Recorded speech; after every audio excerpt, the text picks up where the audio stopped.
Hi, Mark. Welcome to the show. First of all, I want to Hey, thank you for taking your time. I'm sure that you are super busy, and that's why I appreciate you being here for the next 30 minutes or so. Mark is one of the co-founders of a tool called Doopoll. He's primarily focusing on the growth. Am I right? that's right. Yep, that's a And good summary. and he's always looking for new ways to acquire users, and that's why I'm sure that he has a ton of knowledge to share with us. And thank you everybody for tuning in into Growth Stories, a show where I get to talk to cool people about their companies and how are they growing them. This show is intended for those who are in the early stages of their companies and need a nudge in the right direction, because when you're in those early days there is so much stuff to do. It would be a pity to waste them on just bad stuff. And then, without further ado, let's jump into the questions. Mark, are you ready? Yeah, I'm good to go. Okay, can you tell us a bit about yourself, about your company, and what is your role in it? Yeah, sure thing. So yeah, I'm one of the co-founders here at Doopoll. We actually started Doopoll in 2015 out of a creative agency that we were running. It was a kind of a small boutique studio sort of thing, and we were doing creative projects for customers. Could have been anything like branding and all that sort of stuff. We had this one client who couldn't really make up their mind about a project that we were working on together. Classic client business. Yeah. And we got so fed up with it. Like we'd done that before, but we got really fed up with the situation specifically because what was happening was they were giving authority to make the decision to a group within the business, but then eventually that group would come back after listening to our advice and things, and they would go tell their bosses what they were going to do, and their bosses would go, "Oh, we don't like that. We're going to do this other thing." And that's fine. That's how organizations work, but it's really, really inefficient for us when we're working with them as a client. So we decided that we would try to eliminate some of the barriers to getting feedback um, by giving everybody who is in the room a vote on any question in real time. But also, the idea was that the kind of senior management, wherever they were in the world, would be able to give their feedback in real time, and we'd be able to put it up on a big screen in the boardroom and see, oh, this is what everybody thinks, and therefore this is why we're going to go with this thing because it's been researched. These are the options. People have voted, so we're doing this, right? Um, and what's crazy here is that they never used it. But Yeah.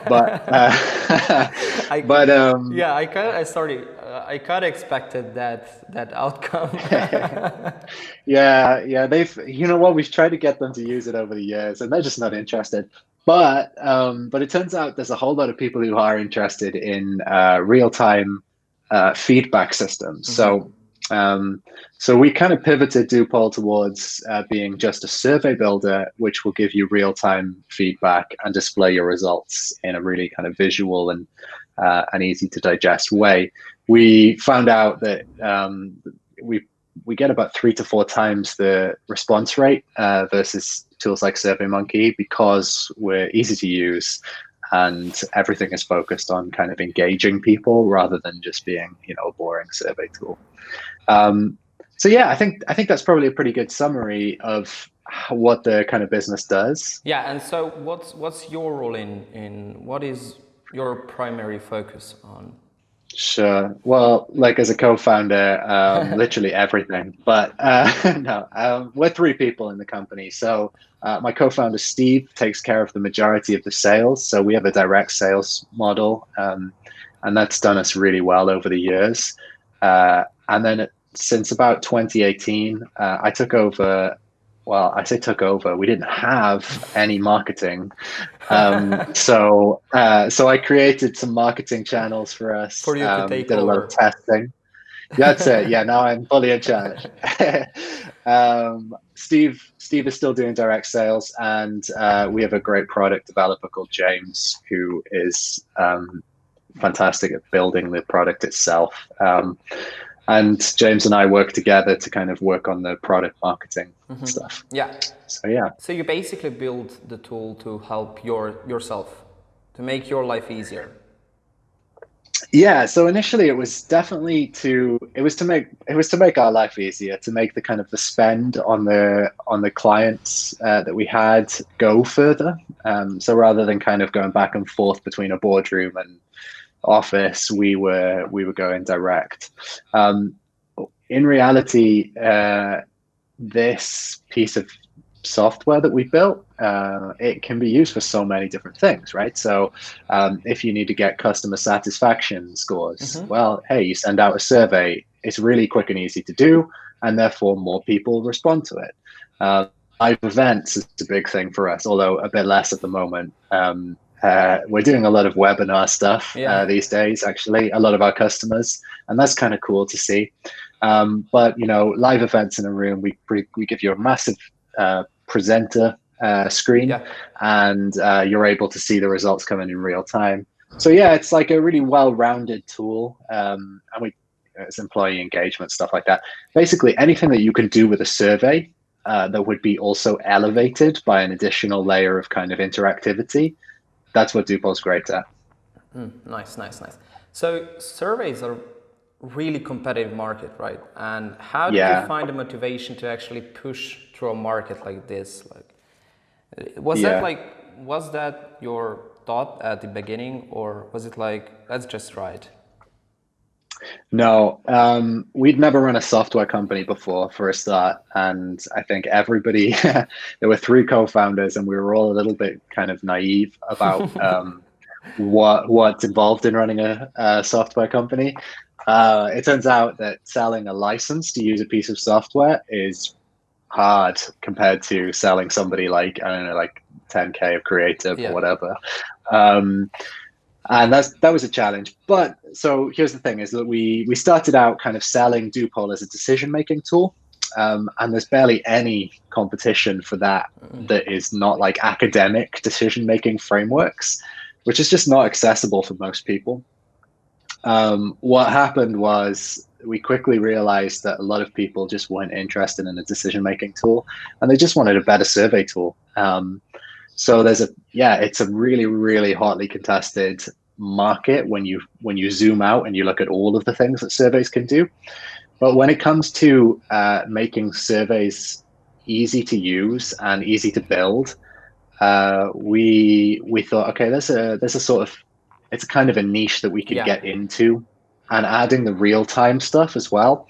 That means that we kind of cross over into the live event stuff, where people like Slido hang out and stuff like that. So it was really pragmatic more than anything, that we ended up in the survey market. But that's ultimately what it's like growing a company, right? You start out with a great idea, and you find out, hey, maybe my assumptions here were slightly wrong. So we move over into a parallel thing, and then it's just a series of moves Yeah. to get to So where you want to go. you actually found a very small part of a very saturated market which didn't have that much competition. Yeah, I think so. I mean, many tools will claim that they, are easy to use and stuff. But if you've ever watched somebody try to make a survey using really any tool, they're all pretty bad. And we think that we've achieved a usability on both the kind of creator side, so the person making the survey, and the respondent side. We know we've achieved a kind of great usability there that Yeah. other tools just don't have. Yeah. So yeah, it was all about the niche, Yeah. really. So did that help you in the early days? What was your growth tactic? How did you acquire users in those early days? Yeah, yeah. So 2015 to 20 late 2017. Actually, you know what? It was probably early 2018. We acquired customers purely through direct sales. So that was everybody trying very hard to go out and just pitch businesses. Steve, my co-founder, he's been in recruitment for a very long time, and so has had to do a lot of kind of sell, Yeah. sell, sell himself. And ultimately that means he has a wide network. So we leveraged the kind of the networks for a long time. Um, but once you get to a certain point, your network starts to become saturated. with either successful pitches or not Yeah, successful there is pitches. nobody to pitch. That's right. And then what we tried to do was we tried to work out why people were buying, and to kind of reverse engineer that into a sales model. So we hired a couple of people. We actually did 2 rounds of hires, and neither of them worked out because it wasn't. I think it wasn't 100% clear, what we were asking people to buy and why they would do that. So it was not possible to grow a sales team for that part, the business at that time. Um, on the other hand, I think in 2018, when we took a look at the kind of the opportunity there, and we looked at the marketplace, and people like SurveyMonkey building massive businesses, this huge company, and then even small competitors still building fairly sizable businesses, we realized, hey, look, let's invest in some marketing here to Yeah. try and get try and get out into the world. So I think we probably got to about I don't know, maybe like 8K MRR before we even thought about any marketing other than direct sales. And that seems like really slow growth. But if you've ever tried to sell Yeah. software in a direct sales model, I Yeah. think you'll appreciate how hard that Yeah. is. Um, yeah, so that's the kind of the Yeah. early selling of the So stuff. was it? So this was about time when you started thinking about marketing, and was this the time when you started doing the demand? What's called demand Demand curve. demand curve? Yeah. That's right. Yeah. So in 2018, my co-founder had just left, and it was just Steve, my other co-founder, and I, and our product developer James in the business. And Steve and I sat down and we thought, like, okay, like usage is crazy. So we pushed a bunch of features that people really wanted to use, and usage had grown by like 300% Nice. within a couple of months, and it was wild for us because we'd really struggled up until that point to find the traction that we wanted, and we just kept going out of pure grit, Yeah. I guess. So we were like, well, look, let's now take stock here. We just landed a couple of large contracts, so we had a bit of runway, and we thought, well, look, let's invest in widening the opportunity for Yeah, ourselves. because the network will Um, eventually run out, and you won't have yeah, anybody to pitch. that's exactly right. Yeah. And even if you continue growing your network, the depth of that network actually isn't that great for many months to come. Yeah. Um, and so we looked around and we thought, let's just grab some kind of marketing consultants, and we'll have them come in and basically create us a scalable customer acquisition strategy, right? Again, naivety. And after researching that for a bit, I just was like, look, let's just pay someone to teach us to do this. Yeah, as it We usually have we goes. have yeah, we had to learn on a tight time frame because we're already an established company, and that means that in order to kind of pivot something or to pivot a model or to create a new one, you want to kind of cram as much power into that as possible. So we just thought, we'll get someone who's done it really successfully before to teach us. I went off and I started researching people in Silicon Valley because I thought so many software Yeah. companies in Silicon Valley succeed. So presumably they know how to do this stuff. And I ended up finding Demand Curve because of Julian Shapiro's growth guide, which is available free online. And Julian was one of the founders of Demand Curve. I read a couple of blog posts and we enrolled on that course. That's called the And marketing at its best. that's amazing. Yeah, I mean that guide as well is just a fantastic Yeah. example of what Kevin Indig calls microsites, Yes. and it's a fantastic thing. And ultimately, it's probably I've never seen their numbers, but I would bet that it's one of their main acquisition channels, which is kind of meta. Yeah. So after you enrolled into the program and finished it, you had a massive spike in growth, right? Or was it during the Yeah. program? Yeah, so it was definitely during. So the program itself is like I think well, when we did it, was it was 6 months you could have on the program. Yeah. So it's a kind of a course book online. It's like behind a private community thing, and you also get assigned like a mentor throughout that thing who has been trained by somebody in their agency. Um, and you go through a series of different exercises. Yeah, yeah. They're the modules, I guess they call them. So all the way from, hey, top line kind of growth strategy down to very practical, here's how you place and measure an ad's impact and stuff Yeah. like that.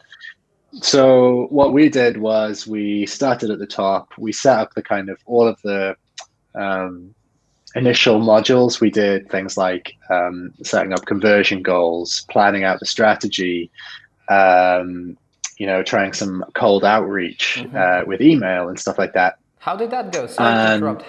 Because I no, don't know worry about it. that so many people, that's like their first go-to strategy, you know. Let's just try Well, cold emailing. And how did that go? yeah.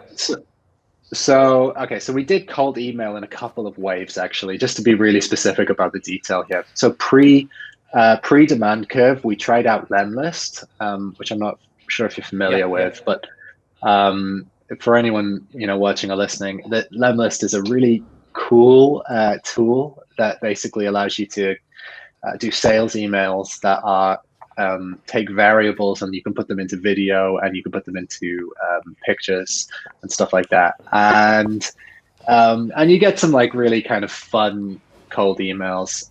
And we actually did one where I sent people, as a last kind of ditch attempt to get their business, a picture of I myself know this with story. their That's name. why I'm laughing.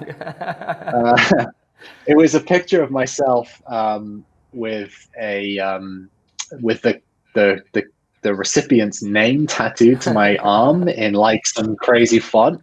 And the subject line was, "I want to work with you guys so bad, I got a first name tattoo on my arm." And it just asked the question, "Do you think it's too much?" And I quickly learned that was super divisive.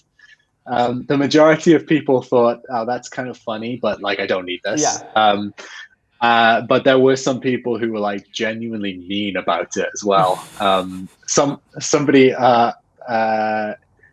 it's become very tiresome reading your desperation to engage with me, and slightly embarrassing. So like I'm glad we didn't carry that on. Looking back on it now, I find it a little Yeah. embarrassing. But Well, it's a also, funny hey, you got to story. go through these things, Yeah, right? You yeah. got to try these things out. On the other hand, when we tried out cold outreach with demand curve, I actually had a much better reception, and yeah, we were able to book in quite a number of demos. I think for a tool like ours, really booking in demos at scale is not what you want to do. We're kind of looking at that right now and trying to work And out, okay, how do why we? is that? It's because the sale is on products that we're trying to sell. If you're going to sell anything like less than like £1,000, what is that, dollars at the It's moment? It's like like 1300. 1,300 or something Yeah. like that. Yeah, exactly. If you're going to sell anything less than that and you need more than one video demo Yeah. that takes like 10 to 15 minutes, it's probably not that great an idea as a channel. On the other hand, we also have an enterprise level business, and that is definitely worth Definitely, doing yes. cold outreach for. So we're kind of now looking at a slight medium where we're only targeting people with cold outreach that are at the top end of our like our publicly Yeah. available stuff. And that's working for us right now. So we did cold outreach there, and the results were differing. My top tips here, though, would be focus on not sounding like you're sending a cold email. So don't do any of the like. One thing I consistently see people do, and I know, having done it and also having corrected it, and now it makes me cringe, is they say, "Hey, this is a cold email, obviously." I'm just like, why would you do that in the first line of an email? Don't give anyone an opportunity to just go, "Hey, that's a total cold email. I'll delete it right away," right? So that's the first tip. The second tip I would say is be really clear about the pain point and why you're a good person to solve it. Um, also try to quickly get some kind of believable credibility. So there's credibility. So people use social proof all the time, like, hey, these customers are using it. But they'll go, hey, Microsoft is using it. Yeah. Because somebody at Microsoft has used it. And that's that's fine. But ultimately, like if you are saying Microsoft is using this and you're selling to 2 to 3 person businesses, it's just like, oh, I'll immediately discount that because I can't afford it, clearly. Yeah, yeah, Right? yeah. So that's another thing. And then the third thing I would say about cold outreach is don't scale it until you've been successful at a small batch. Write the emails yourself on that, and then later on template things up and scale that outwards when it's becoming successful for you. Yeah, I hear a lot of people saying send personalized emails, and that's totally fine. But if you are going to scale those, that's unfortunately not possible. But if you do what you said and basically build these small batches of personalized emails, then you can build templates. Right. So I think with cold email, one of the things that people they always get wrong, and you do with every other growth channel that you'll try, is you test something out to see what works, and then you invest, right? Now, with cold email, that's almost a unique opportunity because you can literally write 10 emails a day, 10 variations. The next day, you see which ones have been opened, which ones have been replied to, which ones have booked a demo or signed up or whatever. And then you go, okay, well, those ones look like they're the most successful. Let me test those in a different variation today by writing them out again. You get better and better every day, and you learn what your pitches, which notes they strike with your customers, which pain points they hit. There's so much learning in cold emails, in doing them properly. Yeah, for sure. I would say it's a great channel if you're in a B2B startup. You should definitely give it a go. And at the start, it's probably a pretty great one because it's free and it just takes a lot of your time. Yeah. So after the direct outreach channel, what was the next step you tried doing? Yeah, that's a great question. Let me have a look. I'm just looking at the blog post that we wrote about this because yeah, everybody. So we will link the blog post in whatever description on whatever platform you're watching, listening, whatever. It will be first thing to go to. So check it out. It's a great blog post. So yeah. Yeah. So actually, you know what? Before we even did cold outreach, because we were going to be sending out a link to the site itself so that people could have a look, we actually rewrote our landing page copy based on a series of value propositions that we had defined from customer research over the years. That landing page did not look nice, but the copy was really directly linked to people's pain points, and that was a good strategy to go through. After cold outreach, I think we tested we tested our onboarding funnel and things like that, so that later on we could make comparisons with what we tested and then what we saw were problems with the conversion rate. But actually, we did Google Ads as the next kind of growth channel for us. So with Google Ads, we bid on initially competitors' names. We bid on brand names, and we bid on one or two kind of value proposition style things. How did I would go? say Google Ads is the that's a great. How did it go? Is a good question. Okay, all right. So here's what works. What didn't work for us? Bidding on terms like SurveyMonkey is super expensive. But you will often get users through it. So with that one, you know, when you're bidding against a big market competitor, it's totally fine. Like it's kind of like a moral question there and stuff like that. But hey, you're growing a business Yeah. ultimately, so you want to at least give it a go and see if it's something that works. The other thing about that is it can help you test an assumption about where people see you positioned in relation to your competitors. Anyway, SurveyMonkey and big kind of competitor terms are expensive, but they give you the opportunity to test those assumptions out. So it's really there a case of making the lifetime value of any customers that you acquire large enough that the cost of acquisition is not negative. Yes. So that's the kind of thing there. What really works for us in search advertising, and this works across other kind of content-based advertising platforms as well. So like Quora also does that. We target things around surveys and around things like what people do with our product. I don't want to go into too much depth because I don't want to give away. I don't want to give away and end up letting someone bid on our terms. But we bid on things that are directly related to the uses of Doopoll.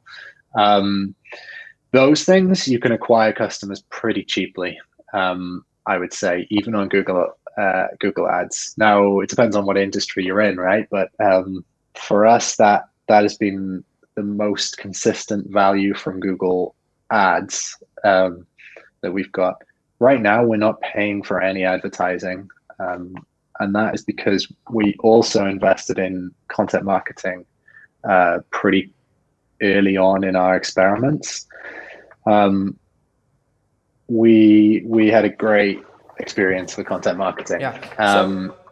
So you say experiments, and I've seen on your website that you really like doing these growth tests where you test a channel, see if it performs. And could you share a couple that, or just one that didn't go as well as you hoped to, but sure. But taught you a lot. Yeah. Okay. So I'll give you a very specific example. So one ad group that we tested on Facebook and Instagram was to event organizers. So obviously, with live voting and kind of the possibility of audience feedback, Doopoll presents a pretty useful use case for event organizers, right? So if you are organizing your company's conference, pre-coronavirus, you're probably looking for a way to make that more interesting. And we provided that ultimately because people had previously had these clickers, they're kind of hardware tools. And being able to do it with your phone is a significant improvement on many fronts. So we targeted with a really nice creative of a conference happening that showed a big Doopoll results screen behind the panel who was speaking. We targeted event organizers, and those were deceptive, right? Because what initially happened was we burnt huge amounts of cash. I can't remember the exact figure, many thousands probably, on those ads, and basically the conversions were coming through, so that was nice. Top of funnel, so that's signed up as a conversion event. We were getting loads of those, and I thought to myself, oh hey, this is the thing that's going to take us to scale. There's always events, there's always event organizers, and these guys do it frequently, so they're going to buy us all the time. What I quickly realized is that there are two things happening. There was a huge amount of engagement on those posts, on Instagram in particular, from like hip hop DJs in Chicago, because they organize events, but they're never going to do live voting. And so there's like some bot somewhere, or like some kind of social media management agency who's literally just interacting with anything in events on behalf of these guys. And that just burned bunches of cash. And it was only when I actually delved in and I looked at the posts themselves and the comments and stuff that I realized, oh, hey, something's not working here. But also, what's really annoying about that is that we were ending up burning more cash because those people were actually signing up for the product for Yeah. some reason. They had no real use to use it, no reason to use it, but they were just still signing up. And that took a long time for us to work that out. About 14 days probably. That was burning And cash. so, yeah, yeah. And we're never going to see that money again. Yeah. So Um, the lesson here is to actually go into your ads, into comments, and see what's happening. Do not just look at the yeah, overviews of the. yeah, yeah, definitely. I think, kind of even more important is not every paying customer is the right customer. Um, so if you pay for users, so through paid Yeah. advertising, that's a totally fine thing to do. However, you have to align that to some value later on in the funnel. Now, what we were doing is because we were testing these channels out from a standing start, we were paying heaps for the top of funnel Yes. conversion events. What we thought was happening, because we'd never tried these before, is that those people were just naturally in about 7 to 14 days convert into paid customers at some percentage. And so we calculated all of the kind of the CAC and stuff like that on that basis. In reality, because we'd never tried these non-direct sales models before, we didn't realize that the kind of conversion rates wouldn't be the same as direct sales conversion rates. And we made a huge number of mistakes basically in acquiring the expertise that we actually have now. Yeah. So I would just say, if you are going to do any channel as an acquisition channel, especially paid ones, make sure that the conversions that you're seeing are actually from potential customers and not from just people who are interested. Because ultimately that kills every growth channel if you acquire too many of the wrong kind of Yeah. user. Yeah. Yeah. So this learned, would you recommend for an early stage startup to use paid advertising, or would you Yeah, focus more on actually getting to know your customers and know who they yeah, are before basically putting your ad in front of those customers? yeah. Well, if I can answer this in two parts. So, okay, so the first part, I think, and I'll say the second part as well. The first part is that I think that there are a lot of excuses that new founders in particular will give for not getting to know their customers. I'll come back to that in a second. The second one is that people use paid ads wrong, I think, for a lot of cases in B2B SaaS in particular. And I'll tell you about a trick that I've learned that that works really well for us. Okay, so first one, I think there's a lot of excuses in SaaS from founders in particular.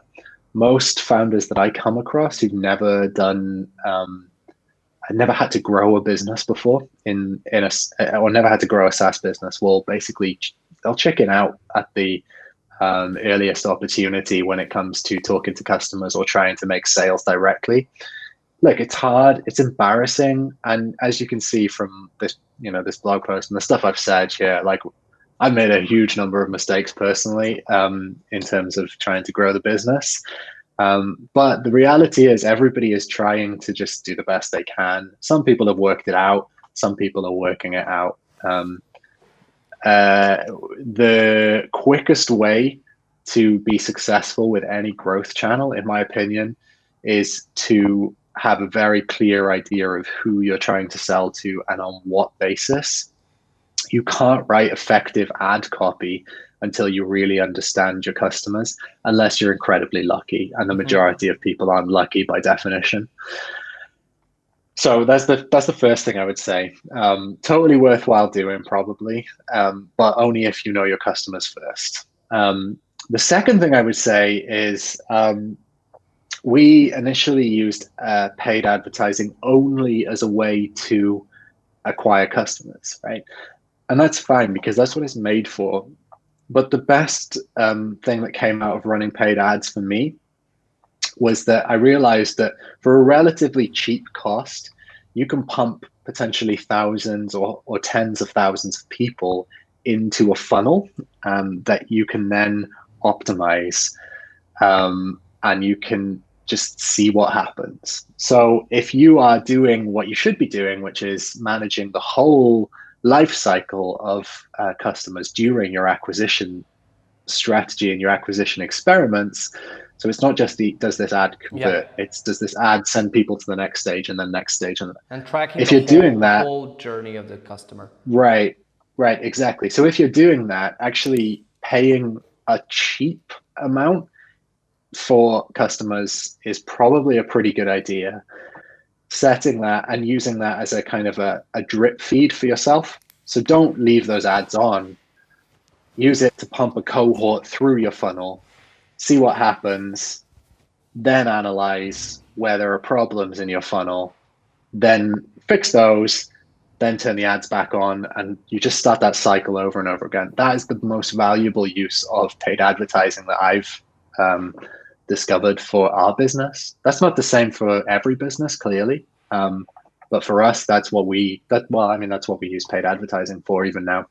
Yeah, I would add to this that most of the founders do not want to learn what's their target customer because it's scary. It's scary to basically pinpoint a certain persona and maybe do it wrong. But from my point of view, if that persona is wrong, you will just create a new one until you find the right one, and then pump a load of money into finding more of those people. Sure. So you obviously got some stuff right, and you obviously learned a lot of stuff about marketing. And what are your channels? What are your best performing channels right now, if you want to share those with us? Yeah, sure. So direct sales is still our best performing channel because the deal sizes are much larger than stuff that people are just buying through the website. Yeah. The second best one is definitely content for us. Now, we don't write a huge amount of content. I absolutely love the kind of the saying that you should build libraries, not newspapers. I believe that for content. So the example is here that like you often see people write 100 blog posts, and then they're like, hey, why isn't this having an impact? Maybe content's not for me. But the reality is, those like 100 blog posts didn't address your customers' actual issues. They just got you volume. I get reports for some of our competitors for keywords they're ranking for, and they're just crazy. Like, I go on for SurveyMonkey last night, and SurveyMonkey is now ranking top for the terms Hitchcock silhouette. And I'm just like, okay, what have they done that got them that term? But like, are loads of people who want to make surveys searching for Hitchcock silhouette? No, they're just searching for silhouettes of Alfred Hitchcock. They're not looking to make surveys, right? But you see companies do that all the time. And then the third channel that works for us is referral. And that's because we have a really visual product. And when it gets in your hands and you experience what it's like to see the results change in real time on the screen in particular, we get so many signups from that. Actually, at events in particular, you can tell when there's an event happening because suddenly there's a big cluster of signups that comes through. It's pretty cool. Yeah, pretty cool to see. Yeah. Okay. Yeah. Thanks. So, if you were at the beginning with the knowledge you have right now, what would you basically do to move the progress bar just a bit forward? But it's one thing. You can do just one thing. You can try. Yeah, I'd still focus on direct sales. Yeah, even for a startup whose like average deal is what 10, 15 US dollars, which is like a SaaS median price. Yeah, I do direct sales, but I would do it probably through something like Twitter or something like that, because with with pricing at that volume, generally, I would imagine you're talking to tech audience or a marketing audience. Those people are on Twitter. The conversations are happening in direct message, and I would carry on doing that. Even if it wasn't the case, I would still do the first sales. Maybe my first 10 customers, I would try to get through direct sales because it would help me tune the messaging of anything else I did after that for my customer. Yeah, direct sales is awesome because you learn so much stuff, and you just basically, as you said, you can tune in your message and you get to know your customers, especially those early ones, which you will possibly build your whole software, your whole company on them. Yeah. Okay, Marc, this was really useful. Thank you so much for having your me. time. Could you tell us a bit where people can find you and your company? Sure. So you can find Doopoll, my company, at doopoll.co. That's CO. And I'm on Twitter, and you can ask me any questions you want to. That's I am Marc Thomas. It's Mark with a C, and Thomas with a H. Yeah, we'll link to these in the description. And thank you so Appreciate much, that. Marc. I'm sure listeners will enjoy this. This was so helpful. And for listeners, thank you all for listening, and we'll see you next time.